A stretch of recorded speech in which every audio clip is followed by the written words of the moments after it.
जान जाई देखा जाई रे, थाना पुलिस को न होई देखा जाई रे। हिलाई देले रे की बात कही जा रही है, लेकिन पीएपी में नहीं कही जा रही है। उसी को लेकर वार्ता मैंने कह सकते हैं, वार्ता सफल नहीं मान सकते हैं। तो अभी जो वार्ता हुई वो सफल नहीं कही जा सकती है। तो आप लोग का क्या क्या डिमांड था? डिमांड यही था, मुआवजा मिलना चाहिए और पीएपी में उनको जॉब मिलना चाहिए। तो कंपनी प्रबंधक का क्या कहना था? कंपनी प्रबंधन का कहना था कि पीएपी में जॉब नहीं देंगे, जॉब देने के लिए तैयार हो रहे हैं। मुआवजे को लेकर क्या बात हुई? देखिए, मुआवजा उनका कंपनी का कहना है कि मुआवजा एक्सीडेंटल केस में दिया जाता है और ये नॉन एक्सीडेंटल केस है। दादा, आपका आगे का रणनीति क्या होगा? आगे की रणनीति हम लोग अपना जारी रखेंगे आंदोलन।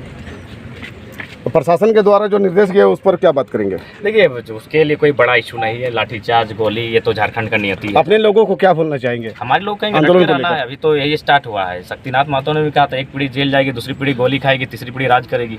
तो गोली तो हम लोग का नसीब में ही है। और ऐसे भी गोली मजदूर बनाता है, मजदूर ही खाता है, आज तक कोई अधिकारी नहीं खाता है। शोषण को लेकर क्या बोलना चाहते हैं? इस तरह की शोषण हो रहा है आदिवासी भाइयों पर। शोषण तो हुआ है। शोषण क्या बड़ा दुर्भाग्य विषय है कि आदिवासी राज्य में एक आदिवासी का डेड बॉडी आज मैंने 36 घंटों से पड़ा है। अभी तक कोई सुधी नहीं, कोई उच्च अधिकारी नहीं, कोई उच्च पदाधिकारी नहीं, कोई मंत्री कोई नहीं, कोई विभाग नहीं। तो कहीं ना कहीं शर्मनाक और दुखद विषय है। दादा, एक सिक्योरिटी सुपरवाइजर को निरस्त किया गया। हाँ, ये अंग्रेजों की जैसी दमनकारी व्यवस्था है, सस्पेंड किया गया है, ये सच्चाई है। था प्रबंधन के ऊपर। और एक छोटी सी बात, हम लोग काफ़ी डॉक्यूमेंट्री भी प्रेजेंट किए हैं कि इससे पहले भी इस प्रकार की घटनाएं घटी हैं और उनको पीएपी में बाकायदा रखा गया है। तो कंपनी अपनी जिद में बैठी कि जॉब देंगे, नियोजन देंगे, लेकिन पीएपी में नहीं देंगे। और जो रैया विस्थापित हैं, जो ग्रामीण हैं और जो आश्रित हैं, परिजन हैं, उनकी मांगें लगातार हैं कि हम लोग पीएपी में लेंगे। तो पीएपी को लेकर और उनकी ओर से जो नियोजन देने की कई बात कही जा रही, तो उसको लेकर वार्ता चली और उसमें मैंने कंपनी अपनी अड़ी रही और ग्रामीण अपने में हम लोग अड़े रहे। और फिलहाल ये वार्ता को हम लोग सफल नहीं मान सकते हैं। तो सर आखिर क्या इसका निष्कर्ष होना चाहिए सर? आखिर प्रबंधक इनकी बातों को नहीं माना सर आपके? देखिए, निष्कर्ष तो यही होना चाहिए कि ग्रामीण एक 4th ग्रेड और 3rd ग्रेड की अगर जॉब मांगते हैं पीएपी में, तो कोई गुनाह थोड़ी करते हैं।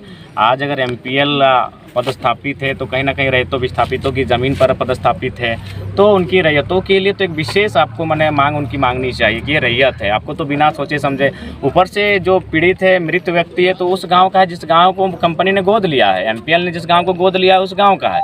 तो वहाँ तो मेरे हिसाब से उन्हें बेहतर कार्य करना चाहिए था। बिना कहे सुने और बिना किसी आंदोलन के, बिना डेड बॉडी को रख के आंदोलन किए बिना उन्हें मुआवजा और वगैरह खासकर पीएपी में जॉब देना चाहिए था।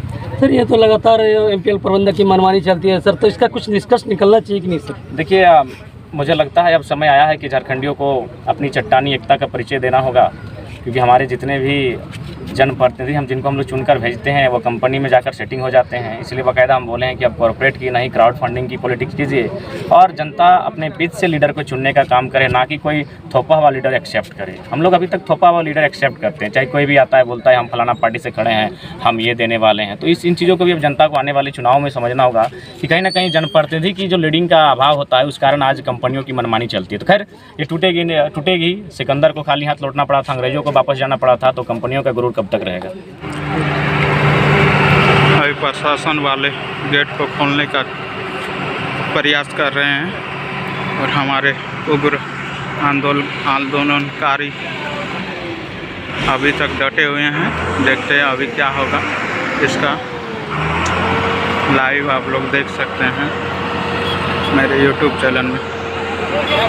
मनोज